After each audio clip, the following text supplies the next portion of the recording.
Notice is hereby given of the regular meeting of the Board of Education of the Town of Westfield in the County of Union, New Jersey at 7:30 p.m. on the evening of Tuesday, November 14th, 2017, in the boardroom of the Administration Building, 302 Elm Street, Westfield, New Jersey.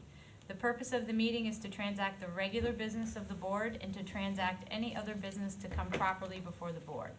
This is to advise the general public and to instruct that it be recorded in the minutes that in compliance with Chapter 231 of the Public Laws of 1975, entitled the Open Public Meetings Act, the Westfield School Board on Thursday, November 9th, 2017, caused to be posted at the office of the Board of Education located at 302 Elm Street, Westfield, New Jersey, and delivered to the Westfield Leader, the Star Ledger, the Westfield Library, Town Clerk of Westfield, Tap into Westfield, and Patch.com, a meeting notice setting forth the time, date, and location of this meeting.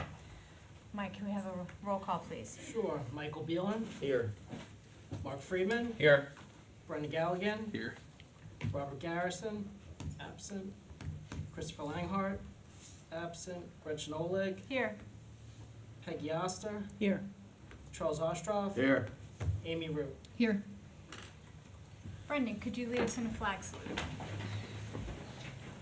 I pledge allegiance to the flag of the United States of America and to the republic for which it stands, one nation, under God, indivisible, with liberty and justice for all.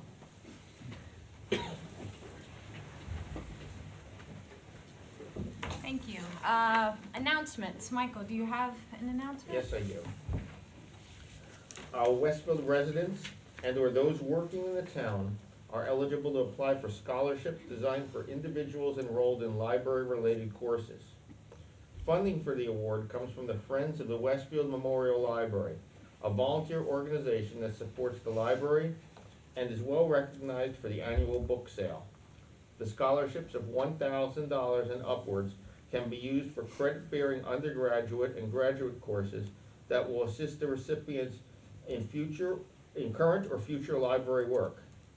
The monies will be applied toward tuition, with Friends sending the checks directly to the institutions where the scholarship winners are enrolled. Applications will be accepted on a rolling basis with no set deadline. Forms are available at the front desk of the library at 550 East Broad Street. Thanks. Charles? Yep. Intermediate school or under intermediate schools. Students at Roosevelt Intermediate School in Westfield took part in the National Mix It Up Day event, joining more than 3 million other students across the country to help break down social barriers. Roosevelt's event was held on November 3rd with the entire school community participating. The event began to take shape weeks earlier, with the counselors presenting lessons to all students on the importance of being an upstander, someone who recognizes when something is wrong and acts to make it right. Their preparations culminated on November 3rd when all 6th, 7th, and 8th grade students were asked to move out of their comfort zone during lunch periods and sit with someone new. Each table displayed a large photograph of a person whom the students designated as an upstander role model. In addition to having serious discussions about that individual, students played fun games like sharing what their favorite movie or color is and answering questions pulled from a box, such as, if you wrote a book, what would it be about? 8th grade peer leaders directed the icebreaker activities. According to the Teaching Tolerance Organization, which encourages Mix It Up Day, studies have shown that interactions across group lines can help reduce prejudice. When students interact with those who are different from them, biases and misperceptions can fall away. Thank you. Brendan? Mark? This is from high school athletics. There's a lot to celebrate in athletics this time of year. First, congratulations to the boys cross-country team who are state sectional champions. Both the boys and girls are also Union County champs. The Union County Soccer Co-Championships were won by both our boys and girls varsity and girls volleyball. Football remains undefeated. And congratulations to Bev Torek, who reached the 400th varsity win milestone in girls volleyball. She's the first female coach to reach this milestone. Congratulations to all the teams. Thank you. Amy, do you have? I do. I have a number of them. Sorry, I've got my side of the table here, so bear with me. So for Westfield High School, College nights are once again scheduled at Westfield High School. This Thursday, November 16th, from 6:30 to 8:30 p.m., the high school will host more than 155 colleges and universities at its annual College Night. This event gives students and their parents an opportunity to gather information about colleges and universities nationwide. The college representatives will be in the high school varsity gym, gym number 5, and cafeteria B. A list of colleges and universities that will be in attendance are posted on the WHS Department of Counseling Services website and will be updated closer to the event. Hosted for many years by Westfield High School's Department of Counseling Services, College Night offers a forum for students and parents to talk one-on-one with representatives from colleges and universities. The department works diligently to provide students access to an array of post-secondary options. Also, on Wednesday, tomorrow, November 15th, the high school counseling department and Parent-Teacher Council Special Education Committee is hosting a panel discussion entitled College Planning for Students with Accommodations. It will be held from 7 to 9 p.m. in the high school's cafeteria B. Parents and high school students are invited to attend. And then also, the high school performing arts department has an announcement. Westfield High School is performing The Man Who Came to Dinner, a comedy which premiered in 1939. This week's matinee performance will be held on Thursday, November 16th at 4 p.m., and then people can go to College Night, and Friday and Saturday at 7:30 p.m. It will be held in the Westfield High School Auditorium at 550 Dorian Road. Okay. And then the Community Service Club at the high school is raking leaves for a cause. Each weekend until the leaves disappear, the student volunteers will rake leaves for Westfield residents and in turn ask for donations, which will go towards hurricane relief in Puerto Rico and Texas. Please contact Club Advisor Warren Hines at whynes@westfieldnjk12.org to schedule an appointment. And last one, save the best one till the end. Congratulations to 17 Westfield High School student athletes who signed national letters of intent last week to play next year for colleges and universities. Among the girls, Whitney Shiposh committed to crew at Rutgers University. Muriel Maloney will swim for Monmouth University. Sydney Paoletti will play lacrosse for Columbia University. Catherine Moriarty will play lacrosse for the University of Florida. Natalie Bond will play lacrosse for Stanford University. Molly Ryan will play basketball for Tufts University. Melina McDevitt will play soccer for Tufts University. Kylan Kramer will play soccer for Montclair State University. Grace Elliott will play soccer for the University of Scranton. And Stephanie Bohr will play volleyball for Brandeis University.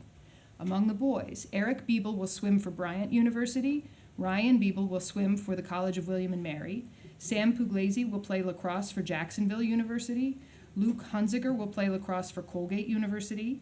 Pat McElroy will play lacrosse for Lehigh University. Mark Walter will play soccer for Muhlenberg College. And Dan Sokolin will play soccer for Dickinson College. Athletic Director Sandy Mameri remarked, "These student athletes demonstrate a strong work ethic in the classroom and on the athletic surfaces. Their dedication and passion is evident, and the Westfield School District is very proud of them. Our coaches work tirelessly within each program, and the tradition of athletic excellence continues." Okay, now I'm done. Thank you. You're welcome. Peggy. Just in case you don't know, Thanksgiving is 10 days away.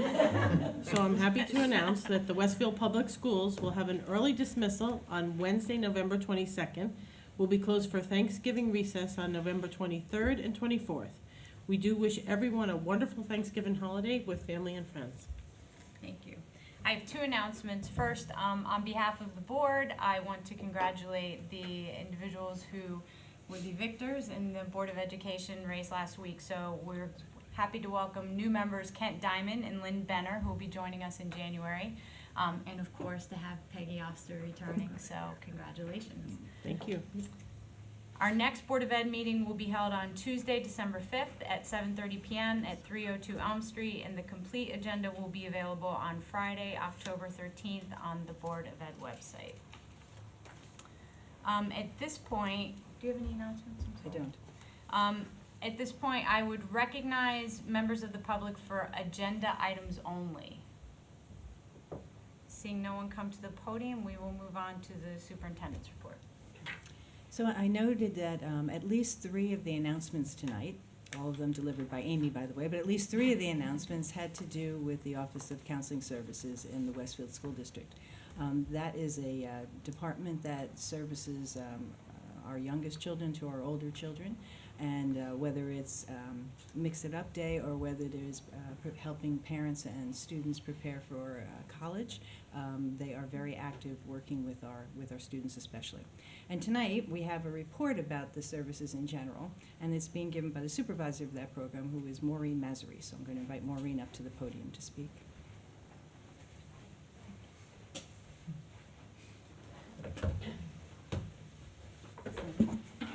Hello, everyone. Do I really need this? Yes. Okay, I really need that. Okay. Hello, and thank you for having me back. I actually pulled out my last presentation, which was in March of 2013. So it's been 3.5 years since I've had the opportunity to be here to share with you some of the things that are happening in the department, and also maybe to take some time to answer some questions you might have about what's happening in the department. So let me begin. Thank you again. It's been 3.5 years. 3.5 busy years, 3.5 years that seem to fly by more quickly every year. At that meeting, I shared the counseling department's mission and our goals. I provided an overview of best practices in K through 12 counseling. I assured you that counseling support is in place grades 1 through 12, and now happily, K through 12. It's based on a developmental model of school counseling, and that at every grade level guarantees that counselors' goals are one and the same, and that is to provide support and guidance for our students and their families. The delivery is age appropriate and aims to support individual students as well as the school community and district goals. I spoke about my administrative goals as the school community grew. I spoke about administrative goals that included the better utilization of both internal and external resources. I spoke about the importance of maintaining and potentially improving counselor caseload. We have maintained. I'm happy about that. I talked about the goal of improving articulation both vertically and horizontally between counselors and child study teams throughout the district. I spoke about the importance of spending money wisely, of thinking of ways to reallocate funds to bring in new while preserving the old. I talked a lot about providing supervision, really important, real day-to-day, everyday supervision for counselors and professional development that would help them grow in the ways they need to grow to fulfill the mission and the goals of the department and the community. 3.5 years later, these are all still the same and true. In that sense, not much has changed. The last time I was here, I also took a good deal of time to describe in great detail what counselors do every day, all year, at the elementary, middle, and high school levels. I actually, this is true, found a note in the margin in the presentation that said, "Too long, edit." So, I won't do that again. Instead of giving you a long, detailed description, which I would be happy to send to you via some electronic medium, I thought I might just give you an overview, maybe a sense, maybe some snippets, maybe some examples of what those things look like day to day. So we will begin. You will always see counselors at every level meeting with students, staff, and parents. You will always see counselors handling crisis. You will always see counselors at meetings. You will always see counselors at evening programs and at school activities, often coordinating and sponsoring activities, and sometimes advising clubs that have nothing to do with counseling, but everything to do with kids. You will always see an elementary school counselor on the playground. You will always see a middle school counselor or a high school counselor sitting with an upset child, sometimes in their office, sometimes in the cafeteria, sometimes when they walk around the building. You will always see a counselor fine-tuning a schedule or helping a student get organized and organized and organized again. At every level, you will always see counselors looking ahead, preparing students for the next transition coming up, seeking ways to do more and better for both students and parents. At every grade level, counselors are working with students individually, in groups, and in classrooms. They coordinate INRS teams, 504 teams. They serve as anti-bullying specialists and school safety team coordinators. They are case managers for 504 plans and INRS plans, and they work closely and well with the child study teams across the district. They contribute to school climate objectives and initiatives of every school, particularly those, as you have heard tonight, that address character development, tolerance, and anti-bullying. They serve as advisors to peer leadership programs, and at every level, counselors participate in evening and daytime programs for parents. This was true then, and it is true today. So, 3.5 years later, what's different? What's changed? And I have to say that in writing my remarks, this is where I got stuck, like really stuck in the mud, because I couldn't find a way to do exactly what I told myself I shouldn't do the last time, and that's develop a long, long list of things. I looked at my long list of things, and I said, how can I look at this list, and how might I demonstrate in some way what the list represents? And one thing stood out to me around the fourth reading of the lists, and a lot of things reflected things about numbers. Numbers of kids, numbers of programs, numbers of ideas, numbers of issues. So I tried to use numbers as a theme, but bear with me because it is a loosely woven theme. Do not look for a tightly knit package here. Let's start with some examples of big and small numbers of examples of counselors at work. Every counselor in elementary school is part of and contributes to school-wide goals around resilience, school climate, character education, and again, anti-bullying. Last year, one elementary school decided on a theme and a goal of growth mindset, a particular favorite of mine. Every time I visited that counselor at that school, there was a growth mindset objective at work. It happened in big assemblies. It happened on bulletin boards, in books the children were reading, in the classrooms she visited, in the assemblies she co-facilitated, and in small group work and individual work with those kids who needed her services the most. She was everywhere, doing everything, part of everything. Last week, as you heard, all Roosevelt students participated in Mix It Up at lunch. Hundreds of students at one time received the work and supported by the work of a counselor. It was a pretty monumental event to see kids who you think know each other, who don't know each other, get to know each other, even if it's just a little bit. What does that do? It changes school climate. It increases tolerance. It just makes it a better place to be. At Edison, the counselors are in the third year of a school-wide advisory program that has teachers and students meeting with small groups, not necessarily teachers of the students, but teachers of students, meeting in small groups throughout the year in outreaches that promote safe, welcoming school climate through relationship buildings, peer-to-peer relationships, and student-to-teacher relationships. They develop outreaches based on building goals. Last year it was community. Community is always good.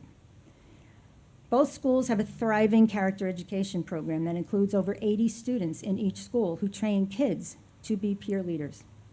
At Westfield High School, we participate in the Transition Project, the oldest running transition project, maybe the only running transition project of its kind still happening. In its 15th year, it continues to support ninth graders through the entire first semester of their first year at Westfield High School. Counselors serve as advisors and trainers of the leadership team. At Westfield High School, counselors meet with students in large groups to develop resumes, to do career interest inventories, to do learning assessments and ambiance. In August, over 200 students, 200 seniors, participated in essay writing workshops and common application workshops. Just this morning, counselors met with all juniors to introduce them gently and in a timely way to the college application process. At the high school, students sign into the office by scanning in. To give you an idea of the number of students who have been in so far this year, I ran a report this morning through our Genesis platform. From September 6th through November 13th, 3,440 students have come into the office. It's a pretty astounding number. They come in for a lot of reasons. Some are there for a few minutes, some are there for a few hours. Some are there because they just want to check in and say hi, and some really, really need a lot of help. That number doesn't include the parents who come in. It doesn't include the time spent working together with staff and with supervisors. Here are some small, less visible numbers. Let's go back to the elementary school that was working on the growth mindset and listen to one shining example of collaboration between an achieved math teacher and a counselor. Together, the teacher and the counselor developed a peer tutoring program with two goals in mind.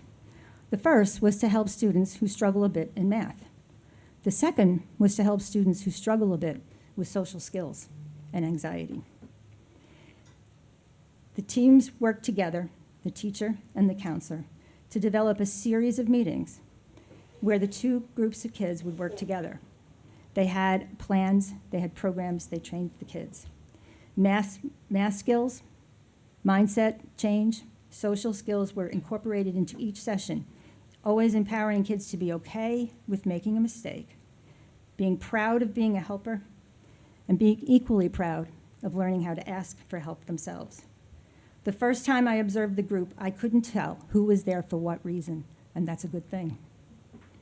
The students saw the teacher and the counselor working as a team. They had no idea they had a plan in mind. They just thought that they were there to help them. I've observed group counseling at every level. We have boys groups, anger management groups, girls groups, social anxiety groups, newcomer groups, social skills groups, divorce groups, study skills groups, and grief groups. So then again, what is different? What has changed? Some things have changed. We now have student growth objectives, a very interesting thing for a counseling department. We deal very much in the world of affect. We deal very much in the world of hard to measure. So working with a student growth objective that asks us to measure, to collect data, to prove we make a difference was an interesting challenge for us. Since the 2012-2013 school year, counselors along with teachers have developed 2 student growth objectives each year. In 2012 and 2013, we were the only school in my Union County Director of Guidance group requiring counselors to have SGOs. There weren't a whole lot of exemplars to follow. Counselors were a little nervous. We felt a little unsure of how to do this. But we worked together, and we developed some very acceptable student growth objectives. They tended to be objectives targeted at large groups. All 6th graders will. All juniors in high school will. And we got great data. Our numbers were really, really good, perhaps a little too good. So I wondered what we could do to challenge ourselves just a little bit more in the notion of student growth objectives. As the years have gone by, counselors at every grade level have developed SGOs that include more specific goals, oftentimes identifying smaller groups of students who need more personalized interventions. Their SGOs now include better baseline data and more rigorous measures of success. Some examples of small group SGOs include social decision-making, communication skills for the communication handicapped children, emotional management, empathic skill development, big words for little and big kids. We have skills that SGOs addressing stress management, improved student attendance because attendance correlates with performance. And we have ones that target measurable academic performance that could stand some improvement. We have a student growth objective there for some 9th graders who in their first interim comments received a set of comments that said they need a little more from us so early in the game. And so we are working with them on study skills and 3 other essential skills in the SGO, 3 other essential skills of improving academic performance: seeking extra help, talking to your teacher, and following up in the morning. That sounds like a small one, but it's a big one. We're proud of these. I'm really eager to see what the results of this year's SGOs bring, but I'm pretty confident that the data will be just as good as when we did the easier ones, but more challenging. Another area where numbers pop up is certainly all things college. There are interesting numbers here. Most of the numbers that popped up on my list upon list upon list upon list were numbers around dates, deadlines, and volume. Since 2013, the number of students applying early decision and early action has almost doubled. To accommodate that change, we have completely overhauled our college advising calendar. Junior class meetings happen now, today. Junior conferences start in January instead of mid-March. Essay workshops and Common App workshops happen in August, before school even starts. Counselors are writing letters of recommendation, 50 and 60 each, in September and October, rather than in September through January. College admissions counselors are scheduling visits earlier and earlier. If they could come in July, they would love that. As of today, we have had 126 admissions counselors come to the high school to meet with prospective applicants. That's an average of 2 to 3 per day. Our students have cast a wider net in considering colleges. In the past 2 years, we have sent ever more increasing numbers of transcripts to California, Washington State, Texas, Indiana, Ohio, Oregon, Hawaii, Great Britain, Oklahoma, and Michigan. This is the second year in a row where we've had an on-site acceptance day for Michigan State. Counselors are visiting colleges throughout the country and out of the country at little or no cost to the district, and often during breaks and while on their summer vacation. One of us just visited NYU in Abu Dhabi. It was amazing. The number of colleges that students apply to has just about doubled too. As of November 1st, we sent 3,533 transcripts to college. That's a lot of transcripts. Just yesterday, I received a notice from Naviance apologizing for the upload paralysis on October 31st and November 1st. They reported that document uploads increased 11% from last year, that this year, on November 1st, they processed 15 million documents. To say that college is a big business is an understatement. To say it's getting bigger every day, you do not need a crystal ball to know that. Private college counseling is a growing business.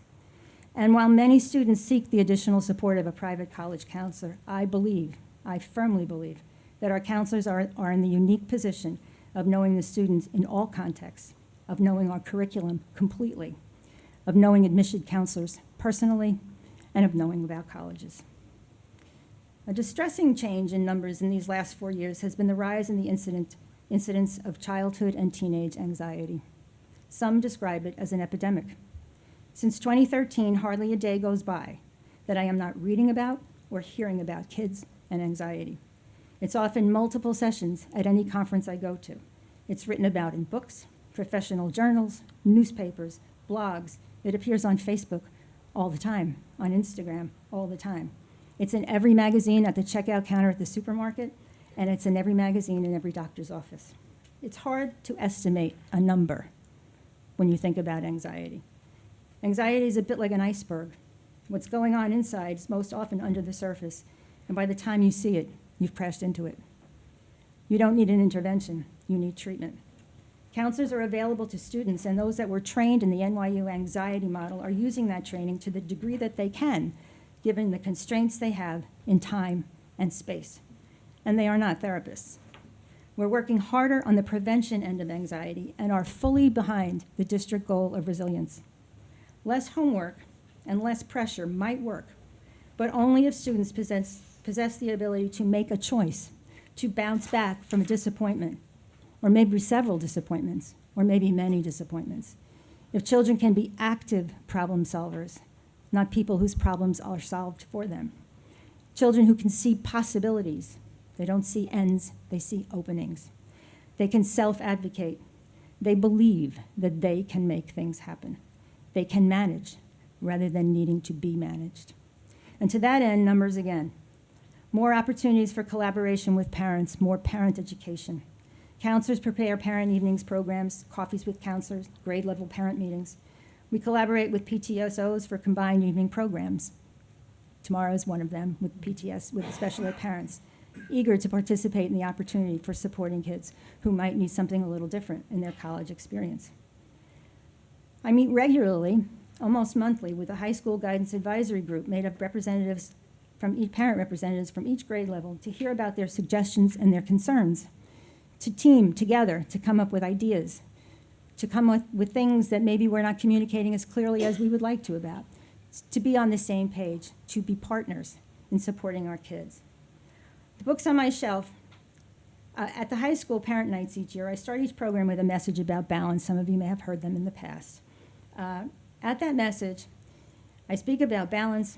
I always recommend a book, and I always plea for perspective. The books on my shelf and suggested reading lists include Grit by Angela Duckworth, Mindset by Carol Dweck. You see a theme here. Where You Go Is Not Who You'll Be by Frank Bruni. How to Raise an Adult by Julia Lithcott, who learned all about what we're not doing as the Dean of Freshmen at Stanford University. This year, my particular favorite is a book called The Gift of Failure by Jessica Lahey, a teacher who didn't realize until she was a parent that she was doing it wrong. I'm always pleased to hear from a parent who reads a book I recommend and asks perhaps for another recommendation. Last year, a lot of parents suggested that we follow up with reading, and so this year we have 33 parents participating in 3 support groups. We had our first meeting about 3 weeks ago, and we will have our second one in about 2 weeks. Where we get together, some are in the morning and some in the evenings, to talk about parenting. Not to talk about parenting for college, not to talk about parenting, just to talk about parenting, how hard it is to be a parent, what you need to know to be a parent, what you can learn from each other, and what maybe I can help you with just a little bit. I promised myself to stay within 15 minutes because I realized that the last time I was here, I think that's when I lost everybody. So I believe my time is running out. So I'll end here with just one more number increase. For those of you who might not know, each year the counseling department celebrates staff, and we show our appreciation for our colleagues for all the ways that they work with us to support us as we support the students and them. And we do that each year by hosting a holiday breakfast on the last day before winter break. As numbers increase, they have increased here too. Last year, the consumption of eggs, sausage, and bacon increased by 20%. 18 dozen eggs, 280 sausages, 18 pounds of bacon. No one leaves hungry, and everyone smells like bacon on the way home. As the director of counseling, I continually ask myself and my staff these questions.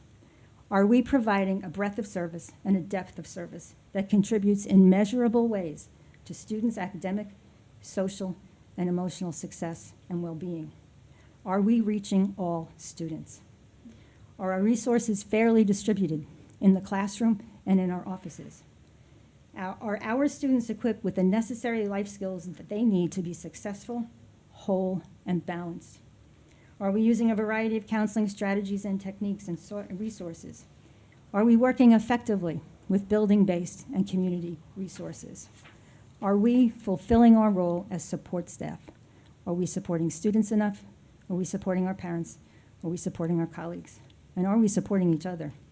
These are big, broad questions that counselors consistently and always discuss. Sometimes at department meetings, sometimes in post-observation conferences, often in conversation with each other, in the development of student growth objectives, and always in personal self-reflection. Do I think I can say yes to each question? Yes, I do. I hope that you do too. I thank you for the support that you've demonstrated to the counselors and to me, especially in these past years, and for giving me the opportunity to be here tonight and for the opportunity to answer any questions that you might have. Oh, come on. Personally, I just want to thank you for coming. I think it's so important that we see you as often as possible, hopefully more than every 3.5 years, because I think not only board members but community members probably don't appreciate the level of work in the parent contact and the student contact. And, Thank you. You know what you know in that given moment wherever your child is, but across the district. So thank you for Thank you. coming. I don't think you lose any of us. By that. Does anybody have any questions? Okay.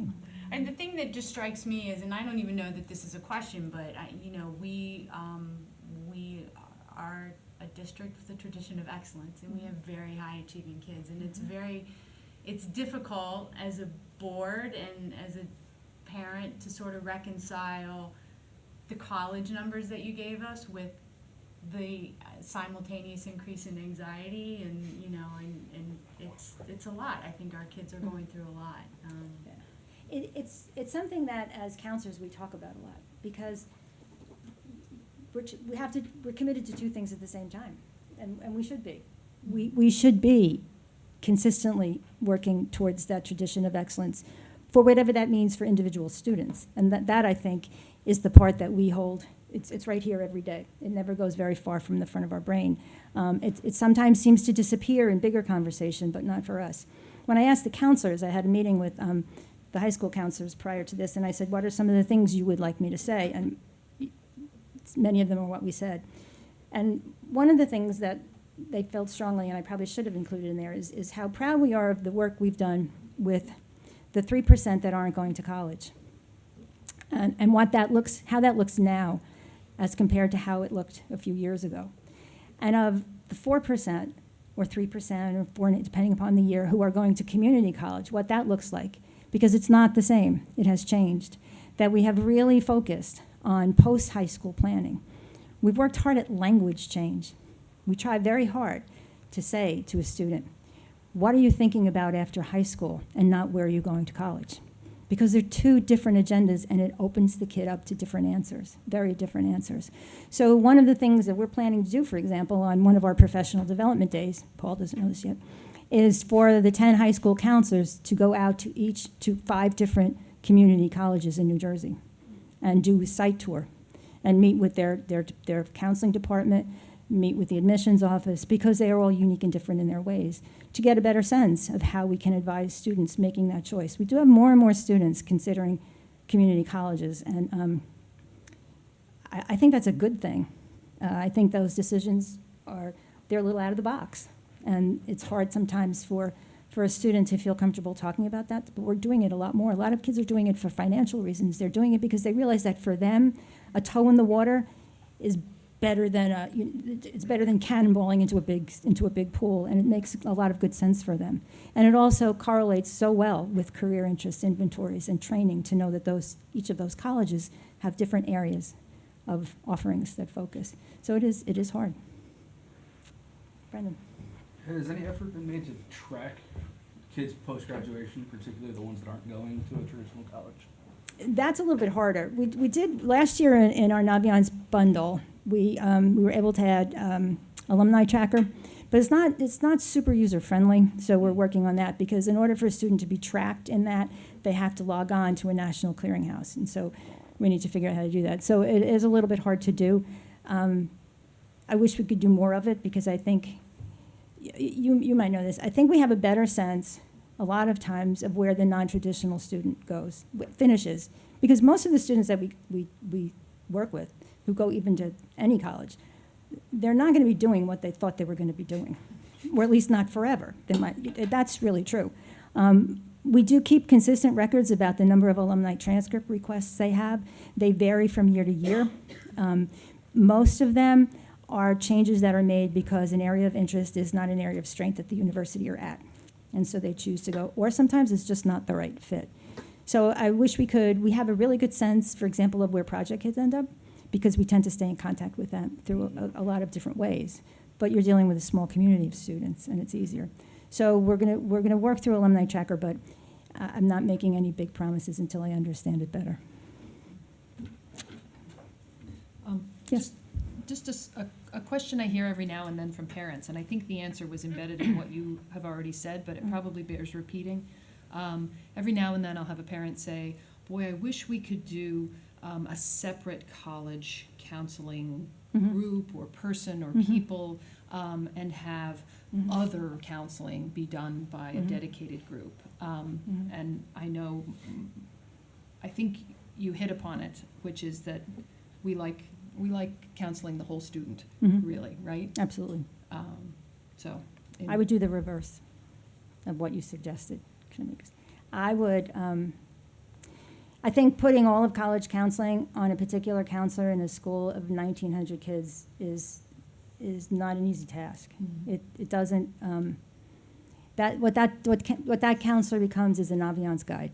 And most of the college counselors that I know that are school-based are doing that. They're sitting with kids, helping them with Common Apps. But when it really comes to the letters of recommendation, when it comes to all of the scheduling that gets a kid, you begin your college application process, or you begin your post-high school plan in the 9th grade as you move up through the curriculum. That still will always rest in the hands of the counselor. And so I think that the end product is best there. I think if we had a specialized counselor, it would be more for the social and emotional needs. Because that is, many of the students that we're seeing students who have a lot of emotional issues, students in crisis require a lot of time. They require a lot of focus, and they require the right kind of space. It's hard. And if I had a choice, that's the direction I would go, or I would recommend. So I think you're very consistent, Maureen, because I was lucky enough to be on the interview committee when Maureen interviewed for the position that she's in now. And, I think the district, we struggled a bit before Maureen was in the position with some continuity and in the role. And Maureen was was in a position, I'm sorry, I don't remember exactly what the role was before you took on this one.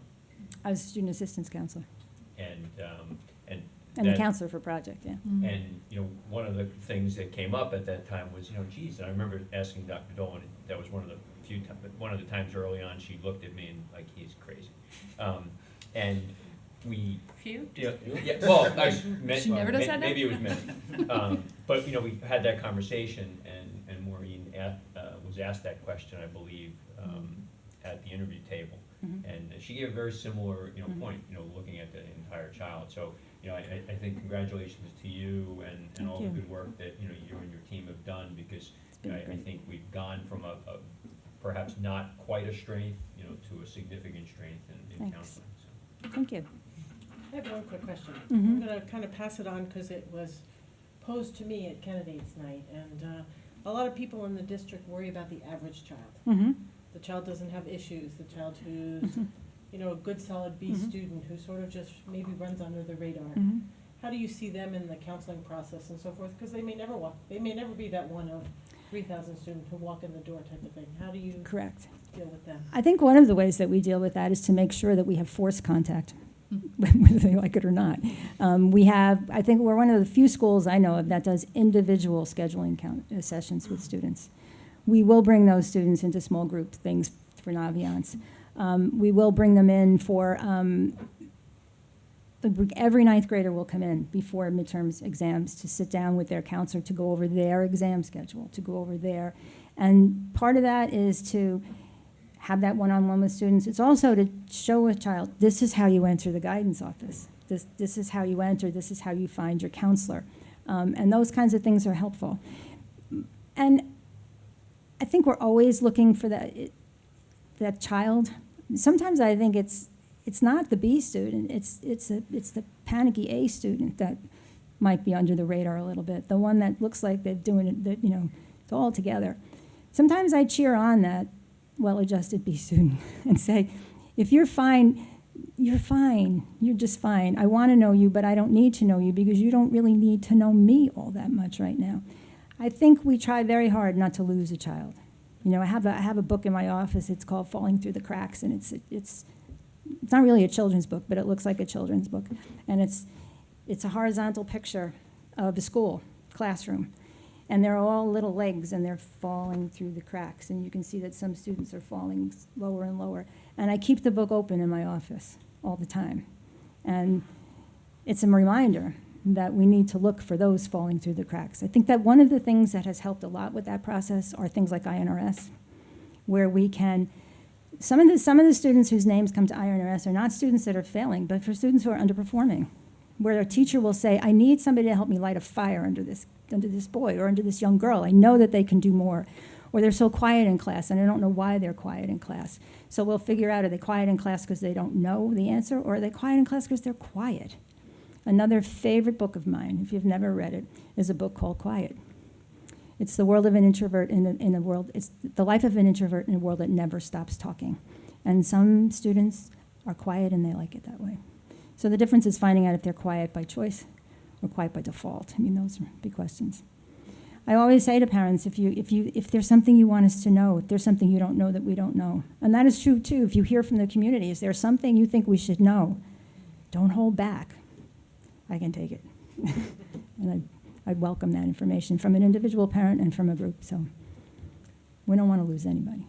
Or we don't want to underserve anybody, for sure. More of a comment than a question. We often see these scores of, these publications push out, and I think that's the one area where you're covering where these intangibles that are just not measured by providing that personalized approach, that they don't have a way to measure that. And no matter what level, whether we're looking at the A student or the student that's struggling, we have an approach to address their situation. I try not to invest. I want us to do well in anything that ever comes out. But I do know that there's so much in those assessments that isn't measured, just as you said, and so much that's over-measured in ways that are and very, at times, artificial and can fluctuate year to year. And you can be 1 and then you can be 50. And your school has not changed that much in a year. Maybe a set of scores did, but your school has not changed that much. I really do believe that we have great schools, and the children are the proof of that. They're great. How did our counselors react, being the only school in the county doing SGOs? Well, I think in the beginning they were not, they weren't unhappy, they just were unsure, because it was new, and most of the models were geared toward academic issues. So it was a little bit challenging. I think the first year we did the best we could, given the lack of a lot of exemplars and models to work from. I think now they enjoy them a lot. I think they're looking every year to do something a little harder. I think it has asked counselors, demanded counselors to see that group of children that maybe need a little more attention or a little more focus or a particular skill development. And we're not the only ones anymore, many districts. And I'm happy to say that we've shared a lot of ours with other districts, and they're grateful. Excellent. Yeah, it's good. Mary, thank you so much. Thank you. Thank you.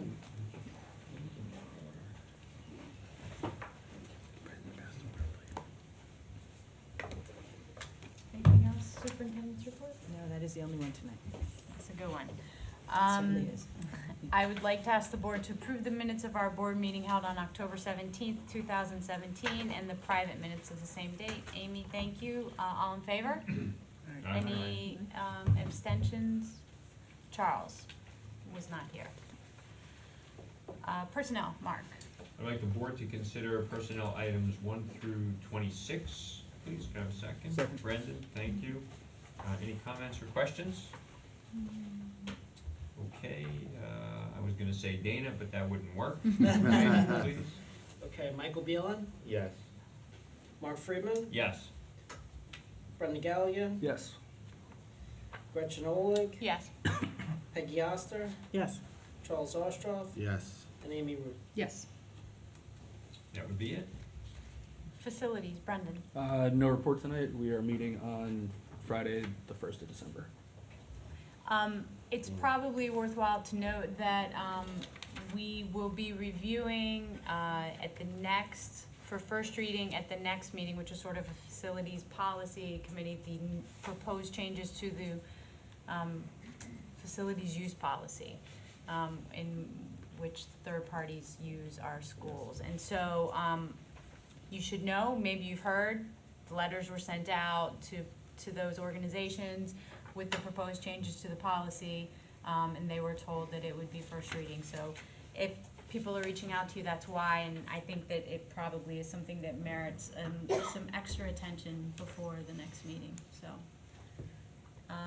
Nothing else on facilities, no updates, everything's I don't believe so, no. great. Long-range planning, Mark?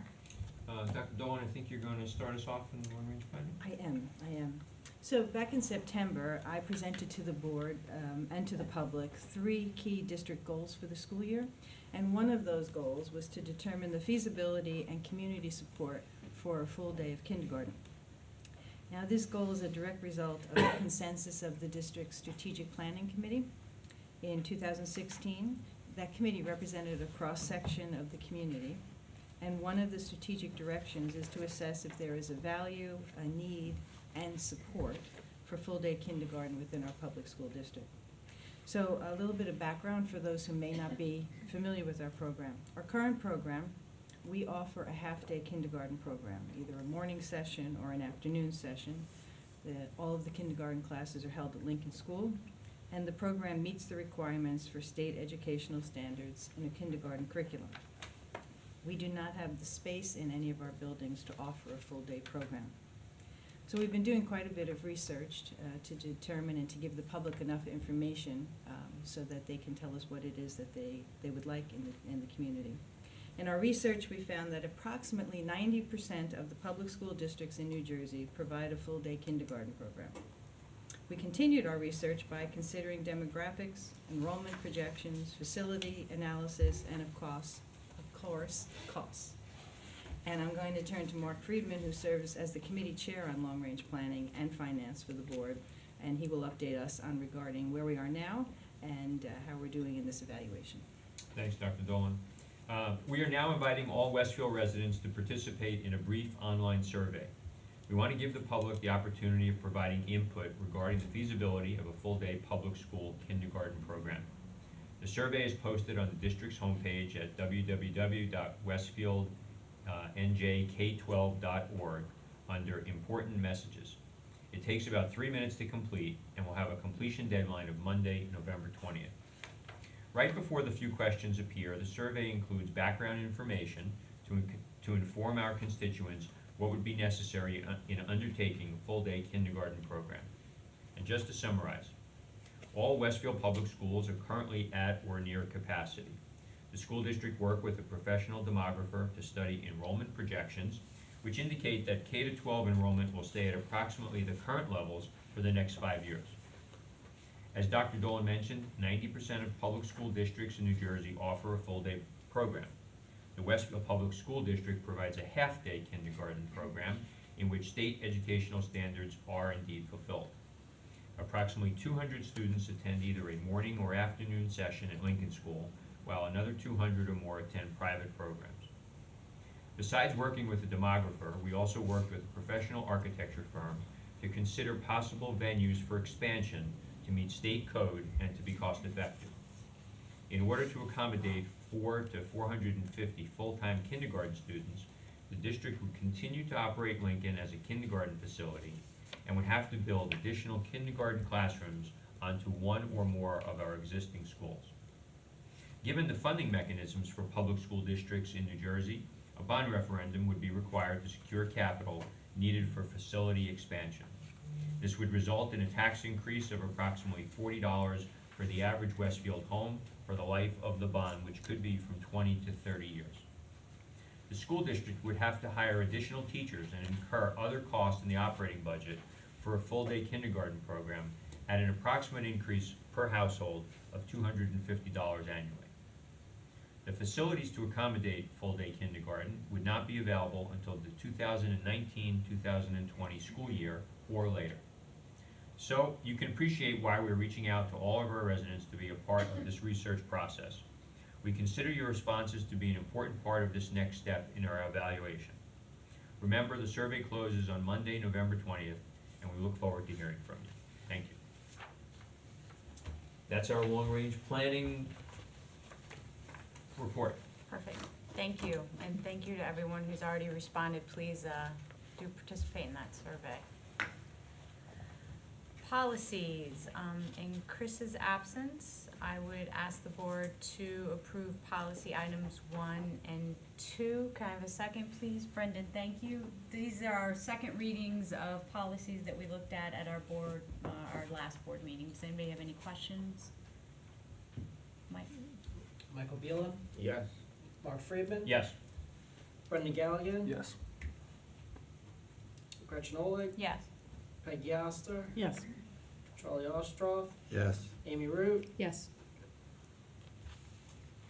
That's me. Curriculum, instruction, and program. I would ask the board to consider curriculum items 1 and 2. Can I have a second, please? Brendan, thank you. You get the record tonight. So, Jenny. I know. So the first item on the agenda is the district field trips which were attached to the agenda. The second is sort of a combined, it's under SIP, but it was discussed at the last finance committee meeting. There was a proposal to make boys volleyball, which has been a club sport, a varsity sport. And so, as you may remember, we had instituted a policy about the introduction of new sports into the district, and boys volleyball, as a part of that policy, came to suggest that they be allowed to have varsity status. And my recollection of the conversation at the facilities committee was that we think that finance, what'd I say? Facility. It all just runs together. We got the notes. The finance committee meeting that we were in favor of it, and the financial impact for the 17-18 school year was actually, it wasn't anything because the funds were gonna be donated to the program by, due to fundraising efforts that had been done by the club team. So I don't know if anyone on finance has any more details. Anybody has any questions? It's not on finance. We got some letters of support from parents. I think it's been a great program. I think the boys are all really enjoying it, and they've had some success. So allowing them varsity status will allow them to compete against other like teams in the district or in the area. Everybody, any questions? And I'll just add, Yeah. so the policy that was developed by the board, which was done only recently, spelled out how the group that wanted to promote a sport, how they had to work a multi-year plan. And boys volleyball did do that and did submit all the information, and they have done quite a bit of work raising money and getting support. And we have gotten a lot of reports from the students and their parents about that it has been successful. But they really did a nice job, I thought, of following what the board had asked them to do. By expanding one team, one gender's team, do we hit the Title IX issue where we're gonna have to create it? Charles asked the same thing, and Dr. Dolan has an answer, because. You're right, that is something we have to watch. We have to make sure that it is equitable, no doubt. But it is fine. We check the number of sports we have for both boys and girls. It is helpful that we have a girls' volleyball, now we have a boys' volleyball. And we do have at least one co-ed sport, so we are fine. We did check that. Good question, though, because we have to constantly make sure that we're paying attention to that. That's great. You did a good job. Mike? Michael Beelen, Yes. Mark Friedman. Yes. Brendan Gallagher. Yes.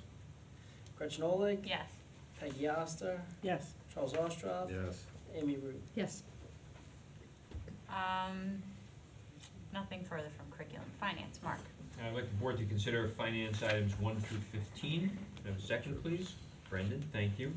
Going for the record. I have a few comments, some donations. We'd like to accept a gift of $738 from the Jefferson School PTO to purchase special acrylic paint and supplies for multi-grade level sculpture projects at Jefferson School, so thank you for that. We also accept a gift of $500 from the Lightbridge Academy to purchase 12 new music stands with cases for the Westfield High School Music Department. And then also, we'd like to accept gifts of coaches' communication headsets and a football sled used for blocking drills for the Westfield High School football team from the Westfield Boosters Association, valued at $15,000. So thank you, everybody, for your donations.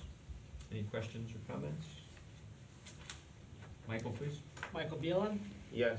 Mark Friedman. Yes. Brendan Gallagher. Yes. Robert Garrison, absent, sorry. Gretchen Oleg. Yes. Peggy Oster, Yes. Charles Ostroff. Yes. I think that's it. Technology, Peggy? Just a quick report. We're kind of in the middle of, we met at the end of October. Seems like quite a while ago that we met, and we will meet again in mid-December. At our last meeting, we discussed the changing of the website. Paul presented to us, he did a survey of teachers of things that they're looking for from their side of the website, things that are important to them, things they would like us to look for.